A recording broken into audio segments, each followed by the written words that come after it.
Makadi mose muri Zimbabwe kusangana zvekare pano pachivhitivhiti chenyu patinokupa nyaya nemalatest updates anenge achiitika munyika yeZimbabwe. Mamiriro zvakaita muri Zimbabwe ndeyekuti zviri kunzi zvoni Oppah muchinguri ari kufungidzirwa kuti akapuhwa poison pamwe chete naPresident Emerson Mnangagwa mukuonekwa kwavakaita vachienda vasina kurayira munyika yeZimbabwe vachienda vasina konvo, zvinhu zvakakonzeresa kuti pange pane mitauro mizhinji yakabuda munyika yeZimbabwe iri kusanganisira nyaya dzeku poisonwa.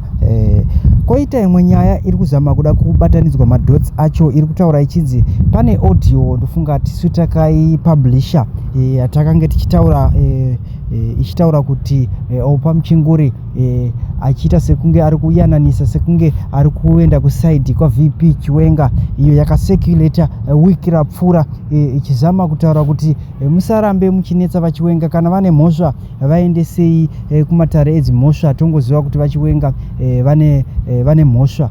Iyo audio yataitaura kuti ndi comrade Oppah muchinguri pano. Audio iyoyo yanetsa zvisingaite mastreets esocial media, zviri kufungidzira kunzi nyaya dzacho dziri kulingana ikoko, asi nyaya iri kutaurwa ndeyekuti poison kuna Oppah muchinguri zviri kunzi anogona akaendeswa kuChina. Matauriro zviri kuitwa according to our source. Administration. Why we need to be concerned about the Harare administration? When you see a weakening of formal protocol, when you see a presidential spokesperson coming out into the public clarifying his relevance, rest assured there's a breakdown in communication hierarchy. That infrastructure, communication hierarchy, there's a breakdown. And the president is now under the control of personal networks. And that is true. That is evident. You are seeing that in Zimbabwe. Even when you get, you see, have you ever seen in other jurisdictions, when an individual's name gets soiled, even if that individual in the position, even if any wrongdoing, has not been ascertained, you see that individual excusing themselves. They remove themselves. But with the Ganandas, they don't do that. Emerson Mnangagwa keeps on hanging around the likes of Chivayo, whom you get told, these guys are this, whom we get told, private players, this guy is like this. But Emerson Mnangagwa doesn't flinch. He keeps these individuals close by, in close proximity. Why?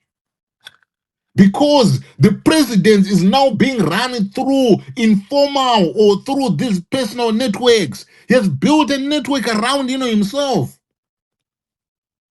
And it is no longer about protocol. It is no longer about formal protocol in Zimbabwe.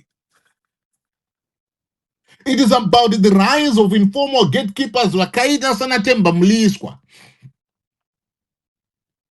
Vakaita sana Chivayo. Vakaita sana Tagwirei. Those that have got access to the president, not those with official titles. It is no longer. The ones that have got access are now wielding influence compared to those with official titles. What does that do? It creates confusion, it creates rivalries, it creates competing narrative. This is why you are seeing Temba Mliswa is running, amok, running wild on one side, and Charamba is going in the other direction, and then they can never converge because they are at odds. So when a system approaches a leadership transition like the way we are today, you will see that there is an increase in activity associated with the informal actors who try to position themselves. This is why the stakes in Zimbabwe are so high. This is why the temperature in Zimbabwe is so high. This is why any movement by anyone can be scrutinized so much zokuti kana guru hamuri geze ningi kusvika palevho iroro. And then some now they try now to reposition themselves. Vanacharamba way they are busy. Oh, I represent the state. Oh, you represent nothing. Oh, your proximity is not legitimate.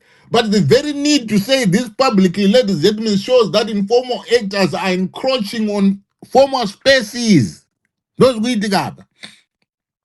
When you see them, doing that, that is exactly what is going on, and that is exactly the power struggles that are happening in Zimbabwe. That is how they are panning out. So we've got a system with two centers of gravity. And the saga, the Temba Mliswa Charamba saga, is revealing, it's revealing the existence of a dual structure in Zimbabwe. Rutendo has said it. He even told you the times when these people meet. And it's coming out there in the public. So instead of having the cabinet, the state house, the official spokespersons, or the party organs, now we are having, these business elites, presidential allies without titles. Mama titles, you've got private farm networks, you've got social media influencers close to the power. And then when these two overlap, the formal and the informal power, the issue of conflict becomes inevitable. It's unstoppable. So this moment that we are finding ourselves in, which is being fueled as well by the CAP 3, is a dangerous moment for governance. Because with the parallel structures, there's going to be policy inconsistency, there's going to be protocol confusion, there's going to be factional mistrust, and there's going to be a creation of weak institutional accountability. And historically, us as Zimbabwe, just like elsewhere, these things, they precede succession battles, elite fragmentation, and governance instability like what we're experiencing. Atikutongwa Zimbabwe, ladies and gentlemen. Who here can come in and tell me good Zimbabwe, Emerson Mnangagwa is in control? So this is why when you get people who are analysts, like Manarute, and when they come and sound, the alarms, it will be so loud, Zokuti, the only way to want to silence that is to spread lies about the individuals. You begin to be told narratives that you begin to be told with social media, but on the ground, we are in control, but nobody's in control apart from these Gananders. And those who are masquerading as the defenders of the universe. But it is a true defender. Look at the people, look at who they are defending or what they are defending. We've moved away from the era of these guys defending ZANU-PF as a party. But they are defending the Ganandas. They are defending Chivayo. They are defending Tungwarara. They are defending Tagwirei. That is where the defense now is. It is no longer defending ZANU-PF as a political party.